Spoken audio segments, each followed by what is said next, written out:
Um pouco do que eu faço no meu outro canal de política, que eu vou ler um pedaço de uma matéria, porque eu não sei exatamente como explicar o que é o assunto de hoje. Então, vamos lá. O mouse, como sempre, na tela, né? Porque eu não aprendo a tirar ele.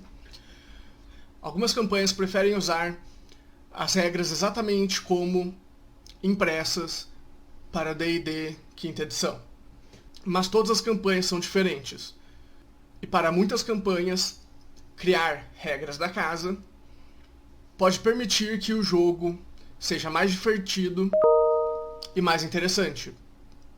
Então é exatamente isso. O vídeo é sobre regras da casa. Mais especificamente sobre as minhas regras da casa. Então, escreve, deixa like, blá blá blá, confere outro canal e... vamos lá. A regra 0 é 0 porque eu acho que toda mesa devia ter essa regra. É justamente a regra que diz que o mestre tem a última palavra.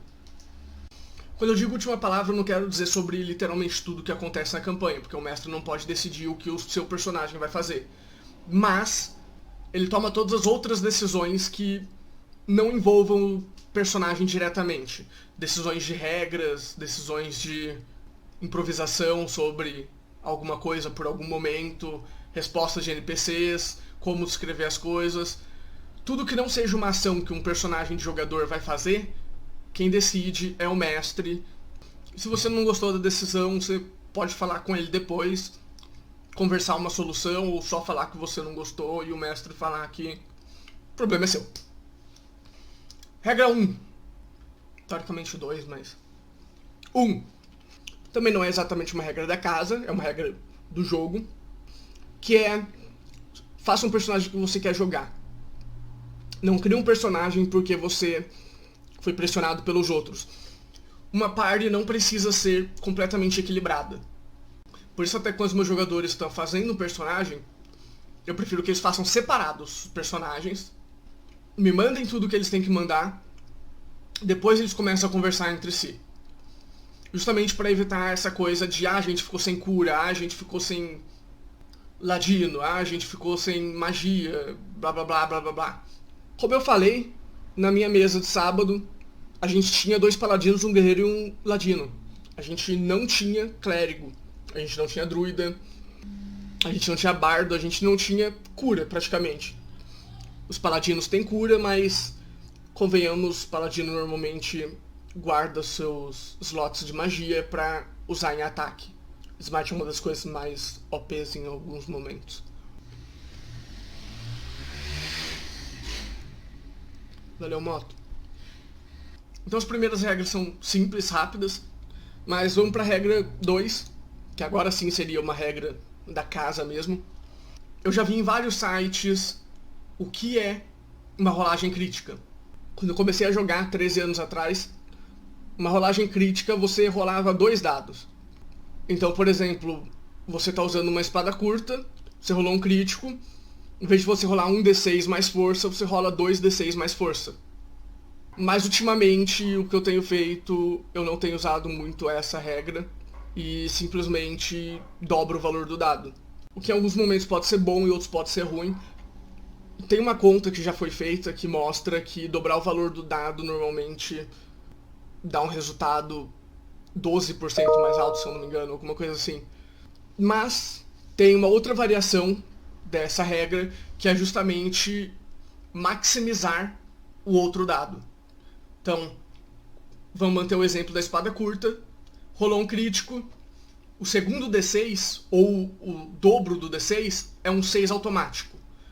Então você rola o D6, mais força, mais o 6 por causa do crítico. Então é como se você tivesse maximizado um dos dados automaticamente. Essa é uma regra que eu vejo ser menos usada, mas existem alguns lugares que preferem. Alguns lugares não, alguns mestres retardados. Tem também a questão da iniciativa. Eu já tentei uma vez, fica mais divertido, fazer iniciativa em todos os turnos. Somente pra você estar numa ordem de iniciativa, o vilão é o quarto, vamos supor, vocês deixaram tudo planejado pra quando chegar no vilão de novo ele já tá morto. Mas Na rodada seguinte, o vilão pode subir na iniciativa para primeiro e fugir, por exemplo. Fica mais divertido, fica mais dinâmico, mas acaba ficando mais demorado os combates. O combate já é uma coisa complicada, porque ele já costuma ser bem demorado, ele não costuma ser uma coisa rápida.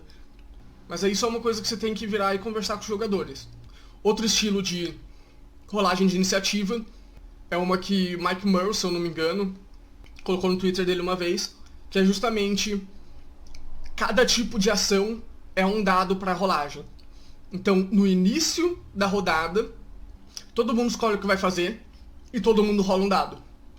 Então, de novo, cada rodada vai ser uma rolada diferente, mas só usando um exemplo, castar magia é um D4, tomar uma poção é um D8, usar uma manobra é um D10, usar uma arma de 2 mãos é um D12, coisas assim.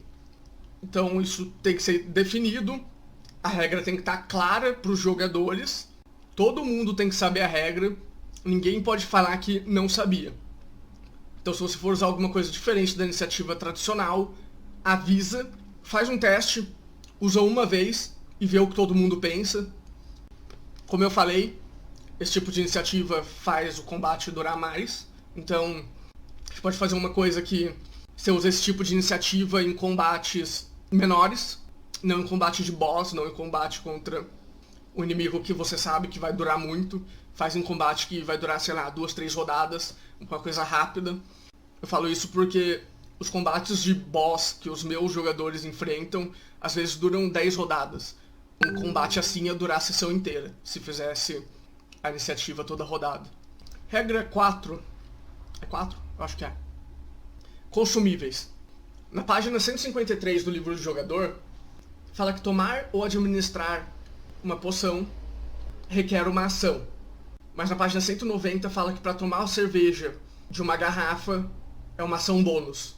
Então a minha regra da casa é, para administrar uma poção e outra pessoa é uma ação normal, mas para você tomar a poção é uma ação bônus. Isso também permite mesas que não tem clérigo, que não tem muita capacidade de cura, fazer um estoque grande de poção de cura e usar ação bônus para tomar essas poções. Como exemplo, a minha mesa que não tinha clérigo no início, as ações bônus ficava para tomar poção praticamente. Sem falar que a maioria das classes não tem algo bom para fazer durante a ação bônus, né? Algumas magias são ação bônus, mas aí normalmente são magias um pouco mais fracas. Truques eu não consigo me lembrar de nenhum que seja ação bônus, por exemplo. A gente tem o exemplo de curar ferimentos e palavra curativa. Curar ferimentos é um D8 mais modificador de habilidade e é uma ação normal. Palavra curativa é um D4 mais modificador de habilidade e é uma ação bônus. Sem falar que um é melee e o outro é a distância.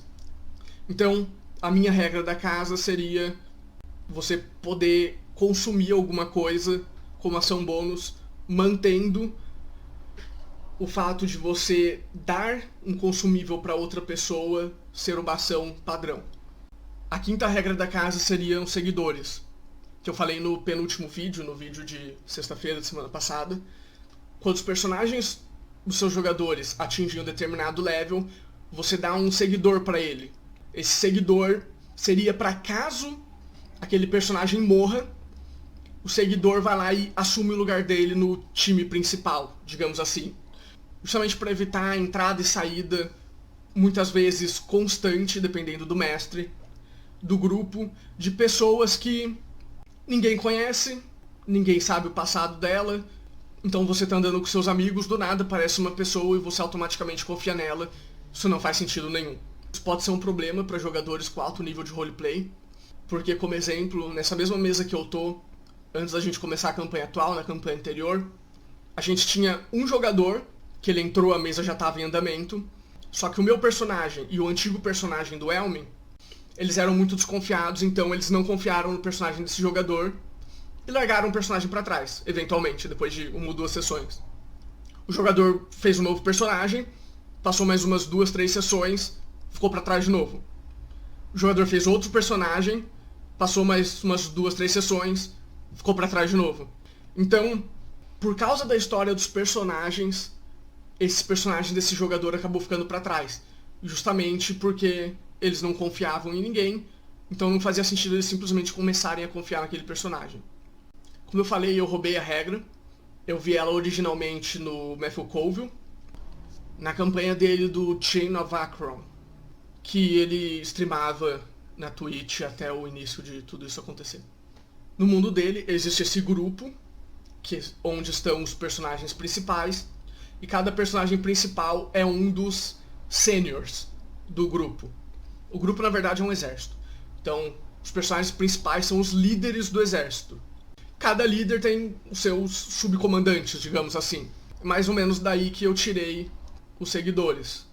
Como eu já falei no outro vídeo, cada jogador tem um seguidor equivalente ao seu carisma no level que a gente começou com a regra. Então, normalmente eu coloco o seguidor no 5º nível.